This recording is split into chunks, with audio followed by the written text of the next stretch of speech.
Dia kan kemarin dari Pak Dasko sudah menyampaikan untuk menunggu dari Presiden ya. Terkait dengan itu, ya kita tunggu saja.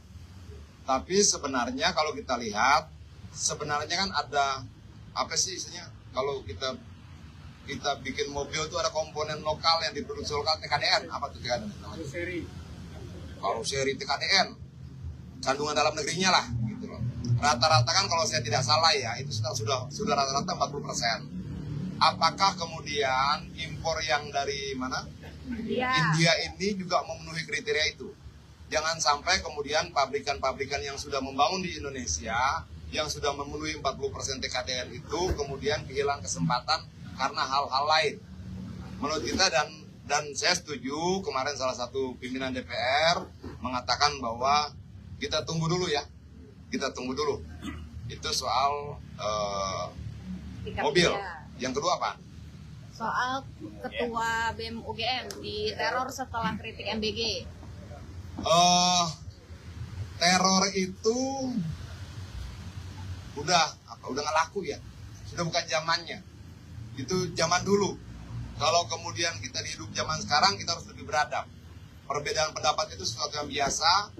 Duduk di meja sama-sama, sampaikan argumentasi masing-masing, dan biarkan rakyat menjadi jurinya melihat itu. Dibandingkan teror. Dan menurut saya pelaku teror itu sudahlah. Kalau kalian hentikan, kalau kalian mau Indonesia menjadi semakin lebih beradab, tindakan teror dalam segala bentuknya itu tidak akan membawa kita pada kemajuan, tapi membawa kita pada kemunduran. Clear ya? Sambil menambahkan, jadi apa yang disampaikan Mas Adian Apitupulu itu juga menjadi salah satu rekomendasi Rakernas pertama PDI Perjuangan. Bahwa Rakernas PDI Perjuangan menegaskan pentingnya ruang partisipasi generasi muda untuk berpolitik, berekspresi, dan juga menyampaikan kebebasan berpendapat. Maka, apa yang dilakukan oleh Ketua BEM UGM ini bagian dari kebebasan berpendapat yang memang juga dilindungi oleh Undang-Undang Dasar. Kita berharap tentu siapapun yang meneror itu, yang tadi disampaikan bahwa itu sudah tidak zamannya, saya kira harus mulai dihentikan. Karena itu justru menimbulkan perspektif yang tidak baik bahwa seolah-olah kita di Republik Indonesia ini sudah tidak lagi ada kebebasan berbicara. Sejauh tetap disampaikan dengan baik, menyampaikan hal-hal kritis, dan memberikan masukan-masukan untuk bagaimana membangun Republik ini, saya kira itu bagian yang memang harus kita didengarkan oleh kita semua. Demikian. Ya, singkatnya begini. Kata lawan kata, data lawan data, buku lawan buku. Jangan kata, data, buku dilawan dengan teror, intimidasi, dan sebagainya. Nggak boleh. Itu membuat kita menjadi bangsa yang secara keberadaban mundur. Clear ya? Clear. Kami harus respon. Apa lagi? Cek. Belum punya apa-apa. Cek 1 2. Karaoke. Saya Fatan dari jpnn.com.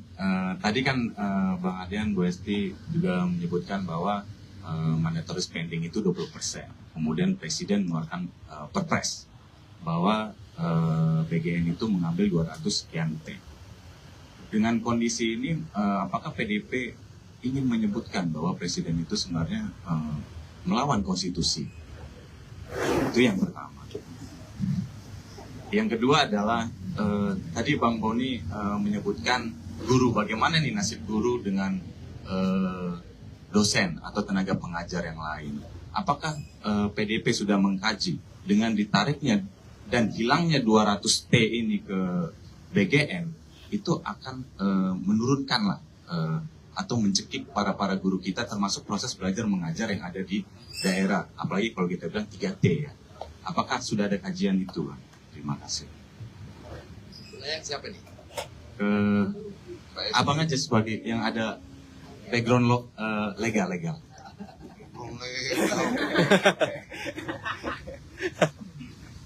Gue belum nangkap pasti Mas. Melawan konstitusi. Apakah peraturan presiden itu yang 200 T itu, Bang, melawan undang-undang pendidikan yang 20% itu? Dasar. Oh, undang-undang dasar. Iya, iya. Terus itu doang.